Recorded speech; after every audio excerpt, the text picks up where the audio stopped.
Um, Good evening, ladies and gentlemen. This is Get Informed with Wajeeh. This is Wajeeh Gay Lion, and we are hosting a very, very special guest tonight, Ameera Khan. Let me tell you a little bit about Ameera until she said she's on her way. So me on meanwhile we were waiting for Ameera. Let me tell you a little bit about her. She's a Bengali-American Muslim whose Islam is informed by personal experience, theological training, and completion of tahfiz or memorization of the Quran, and a progressive Muslim perspective. She is informed by Sunni, Sufi, anti-particle, I can't read that one, and liberation, theology-oriented, tradition with Shari'a, Quran, Hadith, and Islamic history. She joined the Islam Youth Leadership Council as a youth activist in 2018 to learn how to empower queer and transgender Muslims are claiming their narrative across the country. She has been featured as a guest to share her knowledge and experience on numerous podcasts and conferences. She is also an active member of El-Tawhid Juma Circle, ETJC, unit mosque based out of Toronto. And she co founded the Madison branch of ETJC. She's currently a member of the Transgender Equity Council of the City of Minneapolis. In her professional life, she works as a develop engineer at Unit Us in Minneapolis, Minnesota, USA. Thank you so much, Ameera. This is one of the first of my series where we are interviewing public figures and members of the LGBTQ community, bringing both cultures together, both ideologies. Our members of the LGBT community in the Middle East have little exposure. Welcome, Ameera. Thank you for tuning in. Thank you. I cannot believe that it only works via phone because I've never downloaded the app because I know Twitter be collecting that location data. But you can now turn it off, actually. Oh, okay. There we go. Yeah, you can go to the settings and turn that off. I can show you how to do that later on. Oh, Thank yeah. you. Thank you so much for tuning in, Ameera. It's not every day we get to meet a queer Muslim, nevertheless, who has the Quran memorized and has some Sharia background. Um, you have mentioned that this journey started somewhere during your college life. Could you tell me a little bit about how you started uh, exploring your identity? Because I know as a Muslim, as an ex-Muslim myself, that was one of the hardest things for me to do, and I wasn't able to do that until I was somewhat also in college. So thank you so much for tuning in. How are you doing? This is the first time I'm doing this, so I appreciate you helping me do this. Yeah, of course. No, alhamdulillah, I'm doing all right. I came here straight from one of my work meetings where I was demoing some automation that I've been coding. So that's been good. It's been coding. There's these jokes that it's like the coding person, programmer only has two emotional states. Either they're like, I'm amazing, I can do everything, or I'm banging my head on the laptop.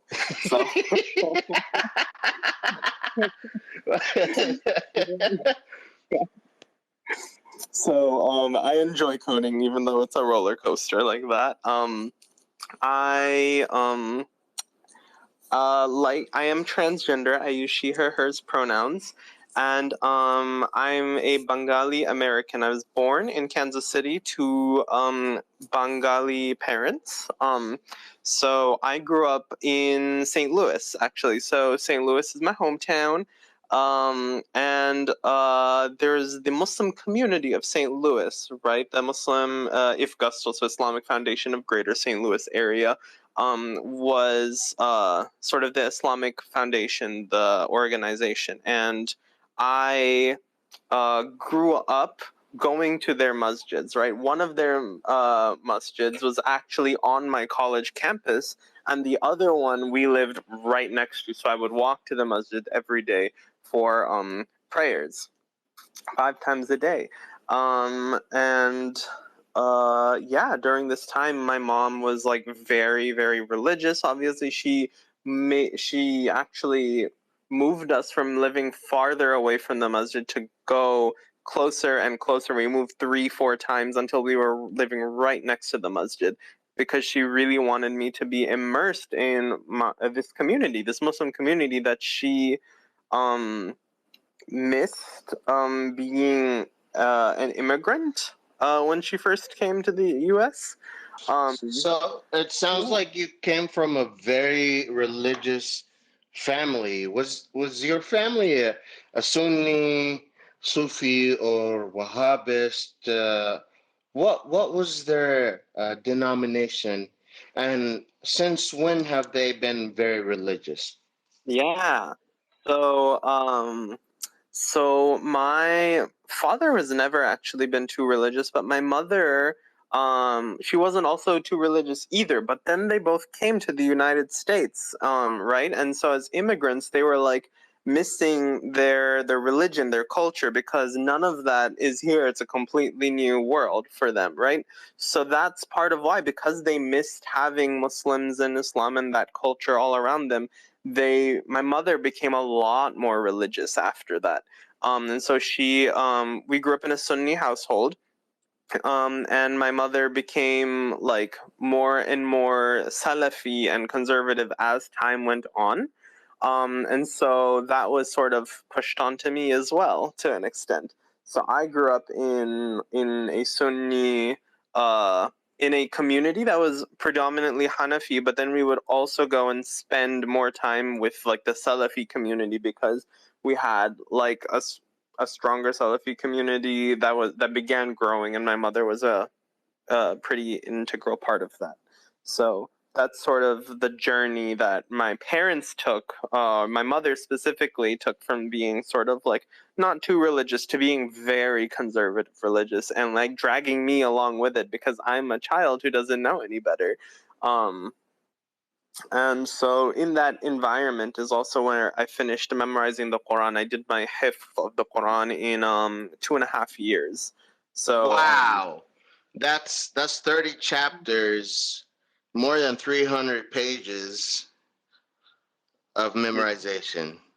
yeah, in my 15-page Mus'haf, that is 604 pages of Arabic, pure Fusha, Quranic Arabic, and so I actually learned a little bit of it. I have always been someone who I'm like, I don't like to do anything without being told why I'm doing it and agreeing to that. Like I'll be like, no, I'm not going to do anything you tell me to do just cause, right? I want to know why. So I actually, even though my Quran teacher said specifically when I asked him, should I memorize with the meaning and learn some of the Fatah Arabi, like what I'm actually saying instead of parroting just these words, He's like, no, don't do that, because it'll distract you from actually remembering it. And then I said, screw him, and I continued to memorize the Quran with the actual meaning, because that's just the kind of person I am. Like, if this is a holy spiritual book of guidance, then I need to be getting some guidance from it instead of, using it like a magic spell. Absolutely. And for the listeners that who may not know the difference between Salafi versus Hanafi, what is the difference between the two different sects of Islam? Yeah, so Sunni Islam is typically encapsulated within the four traditional madhhabs. So that is Shafi'i, Hanbali, Hanafi, Maliki. All of these are considered like these are names of like uh ancient scholars who interpreted Islam a specific way, and then scholars later on, Sunni scholars, decided to follow one of these four paths.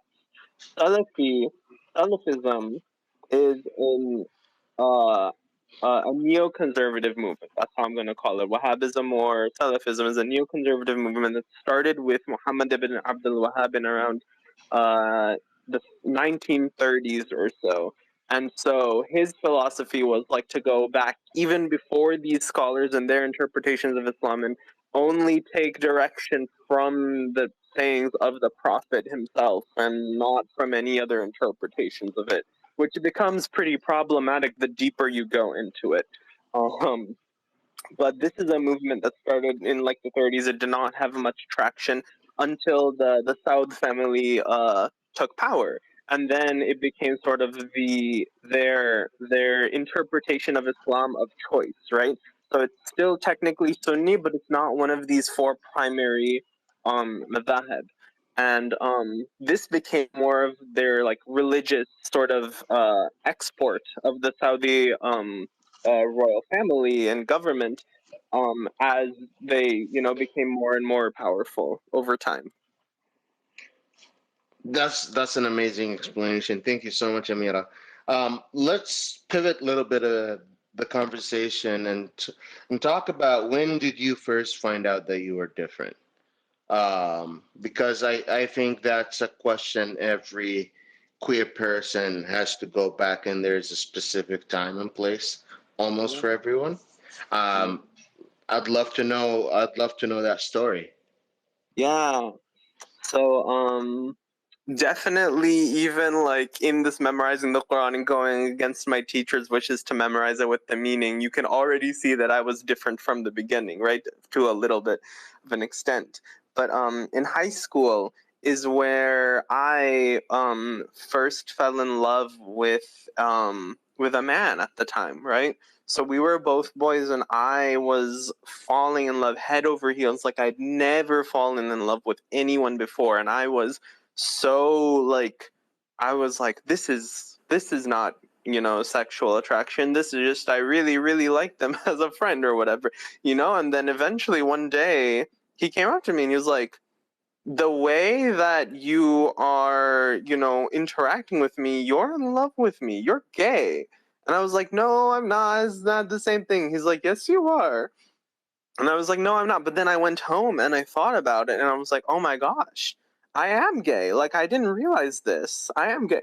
And it's so funny because, like, I actually, had been watching gay porn before this, but I never thought of myself as gay. I was like, oh, I respect women too much, so I don't want to see them in the porn videos or whatever. But this was a justification my brain made up because I was so deeply entrenched in this Muslim community.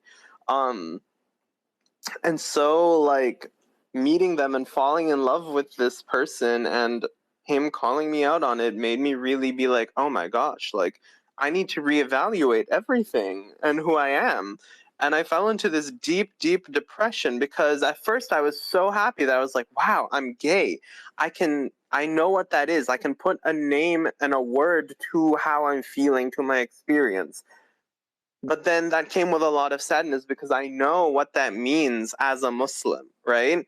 That I knew that my community was going to reject me. And I know that in America, even today, and in Canada, um, homeless LGBTQ youth are like 40% of the entire homeless population because we have families that kick us out, that make us homeless after realizing that we are gay or trans or queer. So this was one of my greatest fears that I began to like realize is actually maybe going to happen to me. I might become homeless because of who I am. And and then I thought about this from an Islamic perspective, right? From what I'd been taught of Islam, and I was like, I might be going to hell and burn for eternity because of who I am. And this is not something I can change. And so I fell into this very deep depression, and I fought with God, and I would pray every night and make dua to Allah and say, why did you make me this way if I can't be this way, if I can't actually get to live as myself and I have to repress myself like this? And so I struggled for a very long time about this. And eventually one part of me decided that this is going to be my secret, and I'm just not going to tell people about this. And I kind of kept it internalized. Then eventually later on I realized, and this took a lot of different, my story is very complex, I would say. But at one point when I was in college and undergrad, right, I realized that this is a part of me that I cannot change, and feeling shame around it and feeling like I have to hide it is really severely affecting my mental health and the way that I move around in the world. I'm not as confident as I could be if I could say this proudly, you know? And so I came out of the closet actually doing spoken word to an all Muslim audience in Knoxville, Tennessee. It was around 500 people or so, and I came out of the closet on stage. And it was very mixed reactions. Some of the Muslims came up to me afterwards, were like, "Thank you so much. We really need to be talking about this more." This was maybe 2016 or so. And some of the Muslims, the organizers of the conference, actually went and formally apologized on behalf of the conference for allowing me to even perform the spoken word poem. So it was very mixed results. However, during that time, I got connected with someone. Someone came up to me and said, "Hey, I have this friend. She's also Bengali. She's not gay, but she's very progressive and open-minded. Would you love to connect with her?" And I was like, "Yeah." Like, I don't have I don't know of any other queer Muslims. I feel like I'm the only gay Muslim in the entire world. It felt so lonely. Of course, I wanted to find like people who even if they weren't queer Muslims, they could feel and empathize with that. And then this person was Shahana Hanif, which, if that name rings a bell, she is actually now the first Bangladeshi city council member of New York City. So she's come a long way since meeting me online, but she actually connected me to a Facebook group, an online group of all these queer Muslims and queer affirming Muslims. So she connected me to community, and that was the first time where I was like, "Oh my God, I'm not the only one. There are more LGBTQ Muslims out there." So it was Let so me let me take you back. affirming. Let me take you back to when your friend called you out and said that you're gay. Did you find any bullying, or he just said it and left it as is? Because that would have been one of my worst nightmares. Mm. Someone coming to me in school and say, like, "You're gay." Like that would have been like, "Whoa, I can't, I don't know how to deal with this. No, I'm not. How dare you?" I'd probably get in like a fight about it. So I'm wondering if it was just that, or if there was more to it. No, I said, "No, I'm not." And he said, "Yes, you are." And we didn't get into a fight about it because I was still definitely in love with this person, and I was just like, "Oh, I don't want to," you know. But then I went home and I was like, "Dang, he's right." I didn't realize this.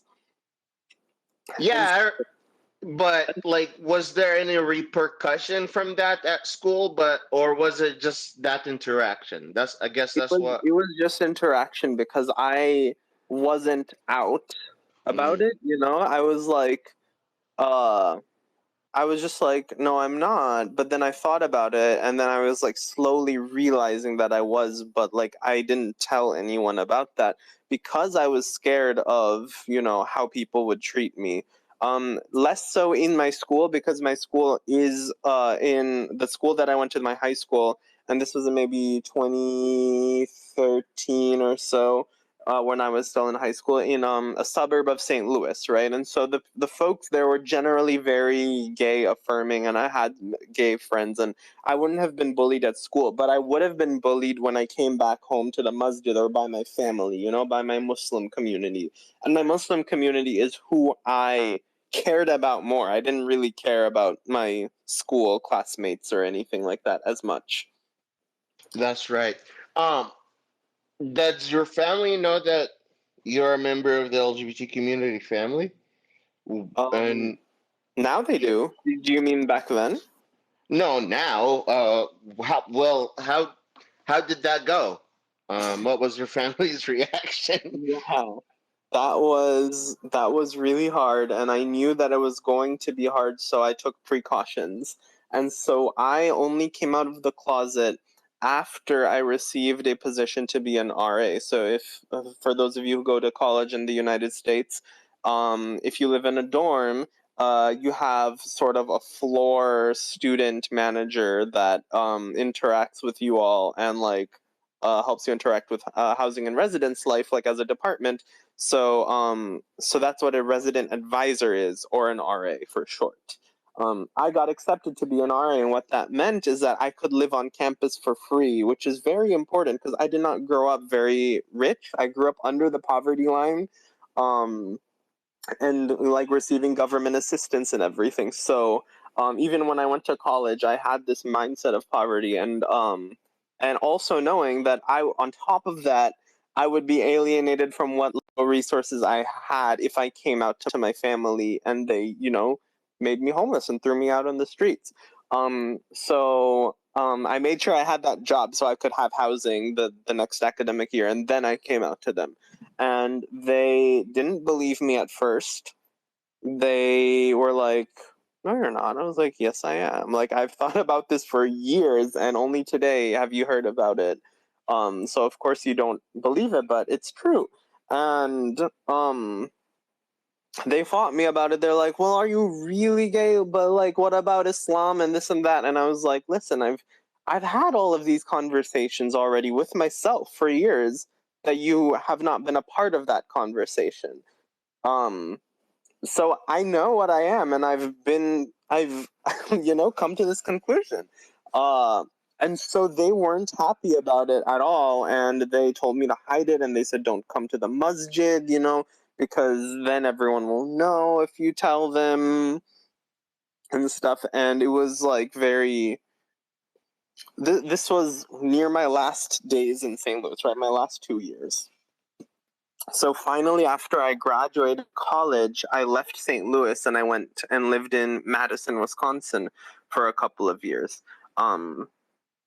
And there was basically on campus, but was the first place before I left for Wisconsin that I could be out fully as at the time a gay man. And then during my time being out on college, I realized I was actually a transgender woman. So I transitioned socially during college, but it was all on college campus because I couldn't bring any of that to my masjid or to my MSA or to my family, right? And so I lost a lot of friends through this whole process, through coming out as queer and then coming out as trans. Most of my closest friends stopped talking to me entirely, and told me I was going to hell, and they stopped, interacting with me, and I lost many, many friends. But I also found so many more after coming out because I could be myself and I didn't have to hide any part of myself when I'm trying to trying to build new friendships and new connections. And I found a whole community that embraced me, which was really powerful and really affirming. And when I couldn't find when there were very few LGBTQ Muslims when I moved to Madison, Wisconsin, I still looked for folks who would accept me even though they may not be LGBTQ. And then the LGBTQ Muslims, they came themselves from God knows where. I was like, I've never met this Malaysian international student in my life, but he heard about the El-Tawhid Juma Circle and he came, and I made a LGBTQ friend. I think this is a perfect transition to my next question.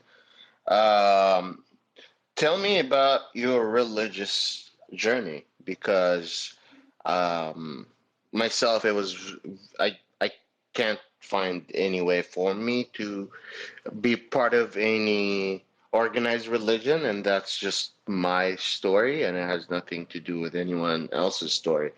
But how did you find uh, the community of the LGBTQ Muslims, and how did you come to say, yes, I'm queer and I'm Muslim and I'm here?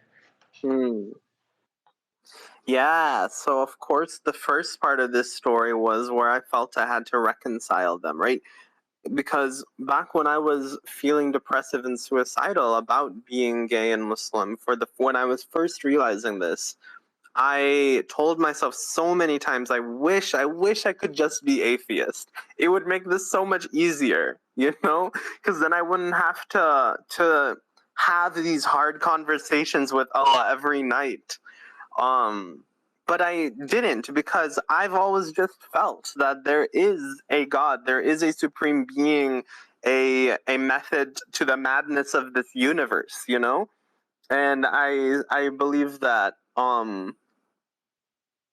that could have been formed by chance, and that's just me, as someone who thinks about the universe and the world that I live in. You know, so I've never been able to bring myself to be atheist. The way that folks who often say that they're atheists describe themselves as, but but that brings the complications, right? Of course, if I believe in God, then what about this religion? You know, if I believe that God is true and then God actually sent, you know, messengers or whatever, and Islam is here, and then how do I reconcile this with being gay, and gay being haram? And so I had to learn to sift between what was divine and what was divinely inspired and spiritual, from what I had been taught and what the tradition has, and remove that from what people have made up and inserted because of their own beliefs or biases. And so I had to do a lot of this sifting between what is actually there and what is not there. And I was fully equipped to do this because, you know, I'd memorized the entire Quran. I know what it says, you know? Um, so I a lot of this process was me during my late high school and college years. During my college years in 2016, when I was a student at St. Louis University, where I went to undergrad, um, the shooting of Michael Brown happened. For folks who remember that, that was a huge moment in the United States. It started the Black Lives Matter movement in the US. The shooting of Michael Brown in St. Louis, in my hometown, 20 minutes from where I went to school. And so this was a whole new part of educating myself. Like, I had not really learned or known too much about anti-Black racism as a systemic thing until this happened. Because what happened after the shooting of Michael Brown and the creation of the Black Lives Matter movement is that Black students came up and they began educating other students about their experiences, about the racism they faced as Black people. And that added another layer to my knowledge and my understanding. And like, wow, I need to fight this. And Islam also says in the Quran, we need to stand up for justice. So, like, fighting anti-Black racism is now part of my spirituality and my purpose and my religion, right? And then also I learned about these other things, like these other systemic oppressions that I never knew about before, about patriarchy. I didn't know what patriarchy was before until this Black Lives Matter movement, and until I submersed myself in other people who knew more about feminism and taught about it. And then I was like, wow, this is actually, you know, real. Patriarchy is real and exists.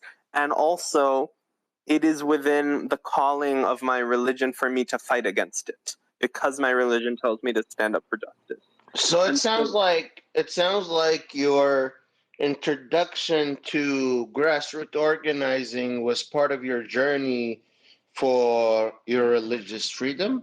Absolutely, absolutely. Because in all of this learning that I was doing, I also found out about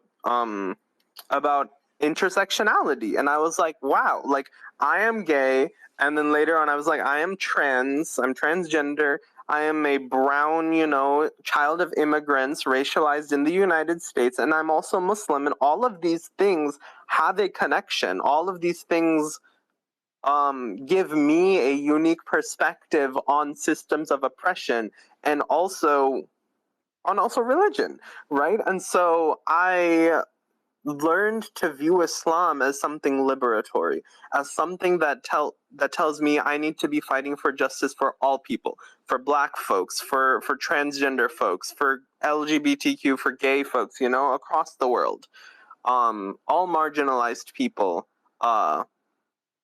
I are in basically that group of people I need to be fighting for as both an intersectional feminist and as a Muslim. And so a lot of this learning happened in person with other students on my campus. A lot of it happened online with other LGBTQ Muslims online, and who posted articles about Islamic feminism and queer inclusive, Islamic theology. And I unlearned a lot of the toxic things that I had learned about Islam, and chose to relearn, with things that made a lot more sense, and also felt more spiritually connected to like the Allah that I wanted to worship. So in 2018, after I graduated, I joined the Muslim Youth Leadership Council, and that is a council of LGBTQ inclusive Muslims, and we actually wrote the online free resource. It's available if you Google "I'm Muslim and I might not be straight," and if you Google that, our resource that we worked on shows up, and you can open this and read through. It's a very low level one-on-one, like, how do I reconcile my Islam and my queerness? And then we've also came up with follow-up resources to that, like I'm Muslim and my gender doesn't fit me, or I'm Muslim and my child might not be straight. So like all of these things came with the Muslim Youth Leadership Council, which is one of many grassroots organizations which I began sort of being engaged with to live out my Islam, right, as an organizer and an activist. I hope that makes sense. Yeah, it does. Um, Tell me about your LGBT, this Muslim community that you joined, ETJC, which stands for El-Tawhid Juma Circle. Tell me about the mosque. Tell me about the philosophy of the ideology. Tell me about the community that is together practicing Islam. Yeah. So Al-Tawhid Juma Circle is a masjid that operates on the principle of radical tawheed, of absolute oneness. All living beings are one. We are all part of the same divine source, and we all manifest that divinity in different ways. And so we all have equal divine agency. No one is better than another without, no one is better than another on a very fundamental basis, on the basis of their skin or their sexual orientation or their gender or anything like that. So that's sort of the principles of the space. The Al-Tawhid Juma Circle was started many years ago by Imam Al-Farukaki. I believe in 2011 is when it was formally created as like a space. Imam Al-Farukaki does have, like, he has been interviewed for many articles, and he has actually a TED Talk where he talks about his experience founding the space. So you can look that up if you would like. But so he is sort of the imam and the founder and the co-founder of the space, along with his husband Troy Jackson. They now have this lovely 3-year-old child, 3 or 5-year-old or so. His name is Tajalli, and they are co-creators of the masjid. He doesn't like to be called the imam because all of us do have that shared divine agency, and many folks take turns giving the khutbahs, right? And so this is based out of Toronto. However, they went online because of COVID, and so all the Jummas have been held online.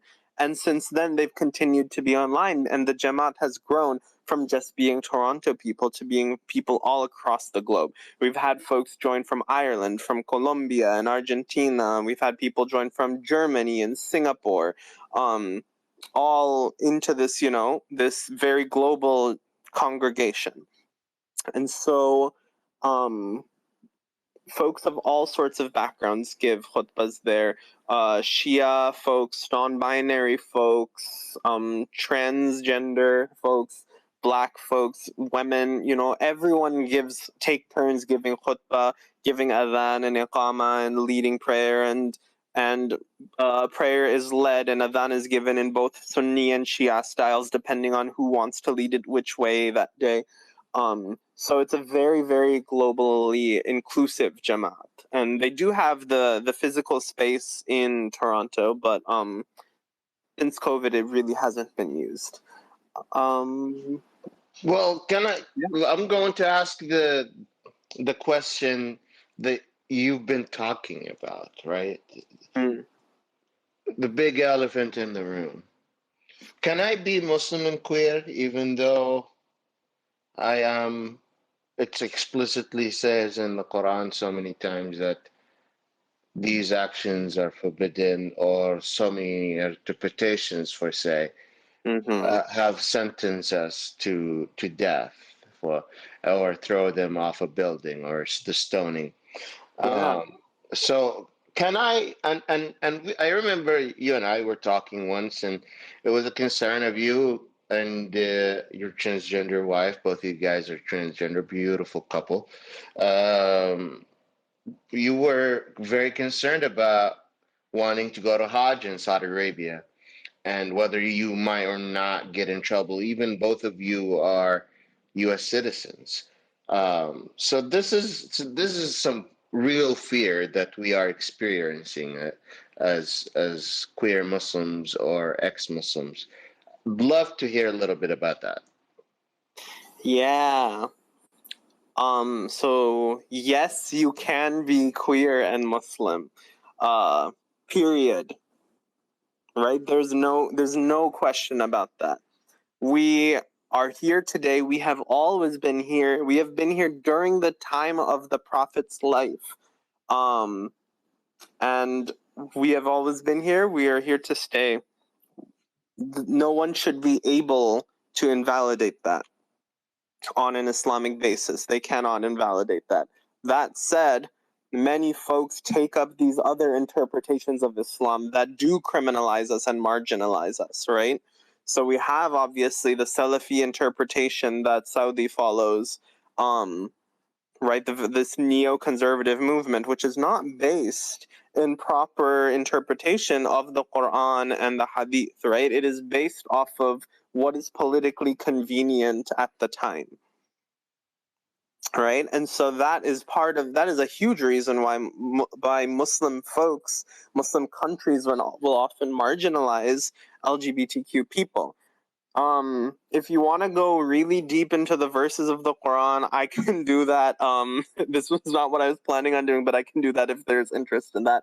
And like going into the verses and talking about the people of Sodom and Gomorrah, people of Lut, Qawmi Lut, right?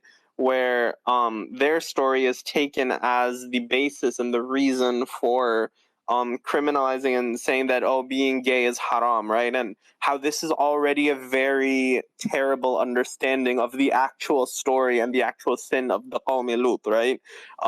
Which is rape. It's not consensual. Yes, let's set the record straight, because the idea of this talk show is to bring public figures of the LGBT community, especially in the Western world, to bring it closer to members of the LGBT community in the Arab world.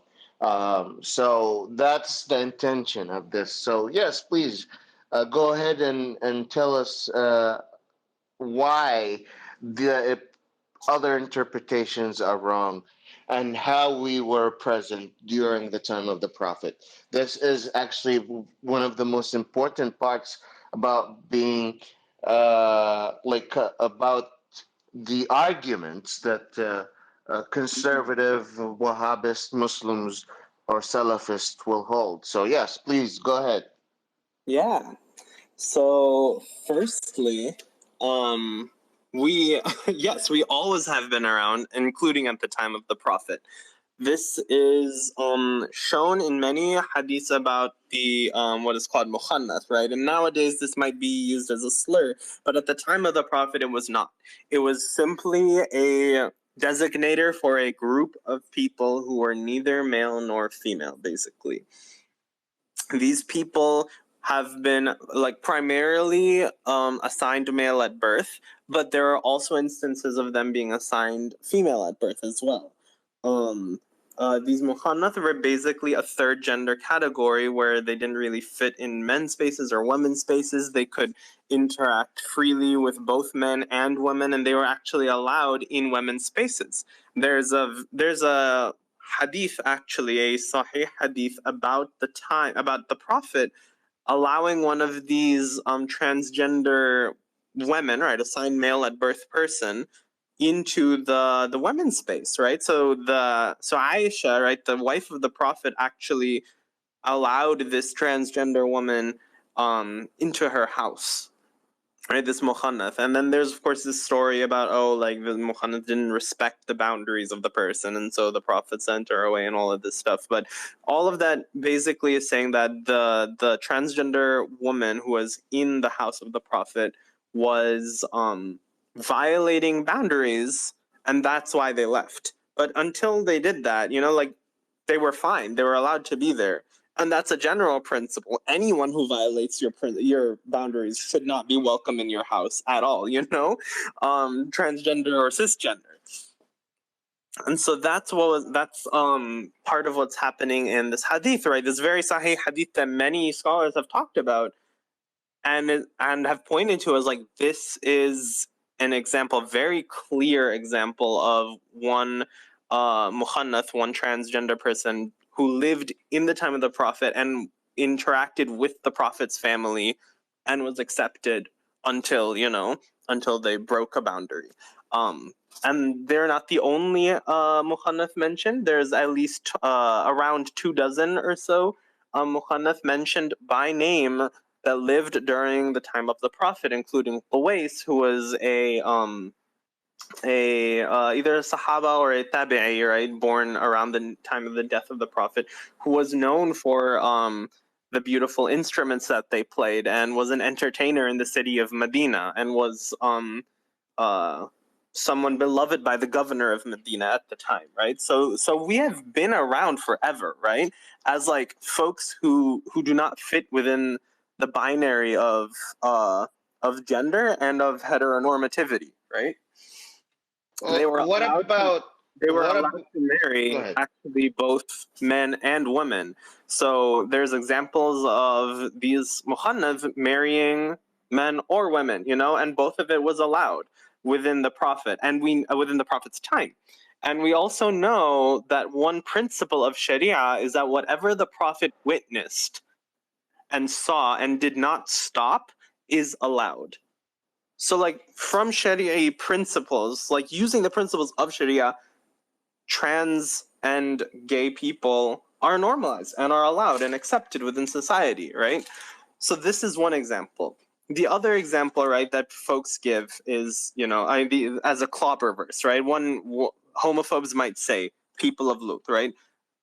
If you look at the textual evidence there and context, you add context to what's happening there, it is very, very clear that what the people of Lut is doing is not having consensual, loving same-sex relationships. They all had wives, and on top of having, relationships with their wives, they were also cheating on them and having non-consensual sex with travelers, with specifically vulnerable male travelers who were going through the city.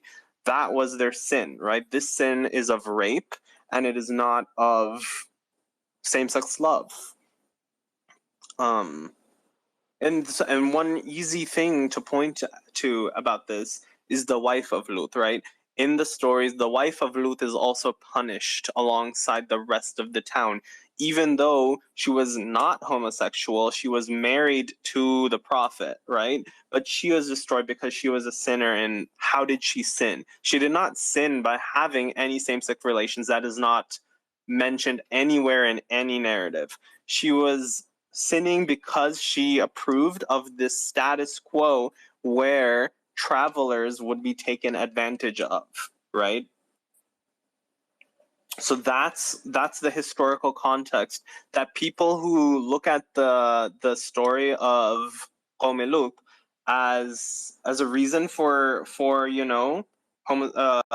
making homosexuality haram in Islam, that's what the context they're missing. And it's very clear, it's very evident once you add these that that's what's happening. Because if you use the same argument with, say, the people of Thamud, right? The people of Thamud is another mentioned people in the Quran, right? Who have been mentioned as like, oh, these folks are also destroyed the same way that Qawm Lut was destroyed because of their sinfulness. And what was their sinfulness? Basically, they were arrogant and they oppressed, marginalized, and poor people. And the Prophet Salih came to them and said, stop this. And they said, okay, well, we'll stop it if you create this camel out of the mountain.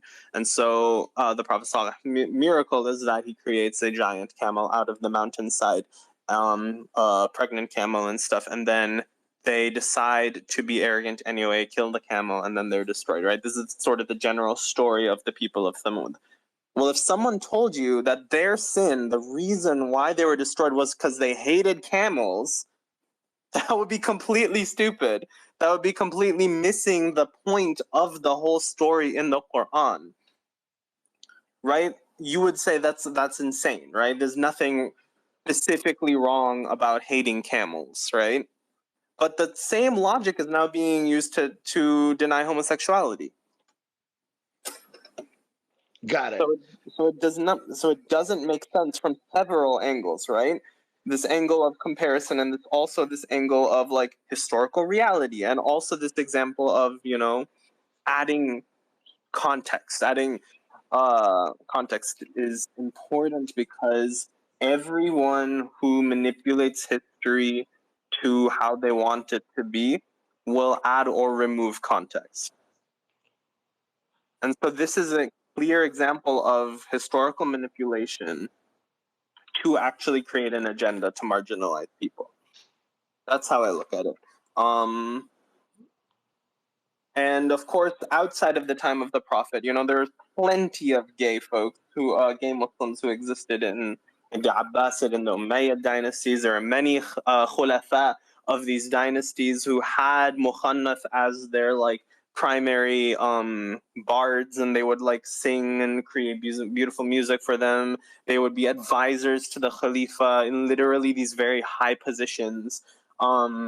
There's an interesting, actually, and a lot of this I'm taking from the Head on History podcast with Dr. Ali Olomi. You can go listen to that podcast. It does a very good breakdown of this. But in fact, it was so common, right? Sexual fluidity and bisexuality and homosexuality were so common at this time of sort of the 13th century or so of Umayyad, or I think it's Umayyad rule, that doctors literally, you would go with them sometimes to be like, oh, I'm feeling, sexual attractions for the same gender. And the doctor would prescribe you same sex. They would say, go and have sex with someone of the same gender. They would prescribe it to you. That's funny. That's funny. Yeah, I need a doctor prescription, I guess. Did you get a doctor prescription, Ameera? Only for the hormones.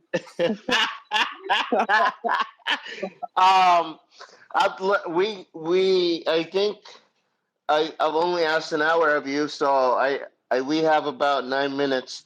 I'd love to take any questions from the audience or any comments. Y'all welcome to get the mic. Could you, Amira, before anyone else gets the mic or press the mic, tell me about what are your latest projects? Because every time I'm talking to you, you are either working on a research project or you are speaking somewhere or somehow involved in grassroots organizing. How are you involved recently? Yeah, it's funny because I didn't think I would be involved in so much after only being in Minnesota for 2 years, but here I am doing a bunch of things. Most recently I finished being a speaker at the Desi Pride, so the South Asian Pride Parade held in Minneapolis. And I did my very first time doing stand-up comedy there, actually, which was a lot of fun. I am part of the Transgender Equity Council, which is an appointed council of citizen volunteers for the city of Minneapolis. And we are in an advisory role to the mayor's office, the mayor of Minneapolis, in basically forming policy that supports transgender people. Right, so we do policy work in terms of recommending, ways that the city of Minneapolis can be more supportive of transgender people, and we also do other sorts of organizing work. In one example of that is I am currently, actually, I just got off an hour ago, or 2 hours ago, I guess. A meeting with other members of the Transgender Equity Summit. Subcommittee. So the Transgender Equity Council and the City of Minneapolis hold every year here in Minneapolis a large conference called the Transgender Equity Summit, and everyone is invited to this who is in town, or who even can come out of town and stuff to attend. But it is basically this huge summit. This year is going to be held at Minneapolis College, and the whole point of this is that people can come and learn about how they can support transgender people better, right? So there's all sorts of different workshops. Last year I gave a workshop about like queering Islamic history, kind of like what I've just given y'all. There's also a workshop for like how to support disabled transgender people in education, right? So as an educator, as a teacher, if you have disabled students or transgender students, how do you best support them in like the classroom setting, right? We have other sorts of ones specifically for like a work setting, and we have like tech workshops for like transgender folks or transgender supporting folks who want to enter the world of tech, and how can they be equitable in that sort of space. So there's all sorts of stuff that happen at this summit, and I am part of organizing it. So yeah. Busy, busy, busy woman. Always doing something. Well, do you have a message that you'd like to send to the Arabic, Muslim, Middle Eastern, LGBT community?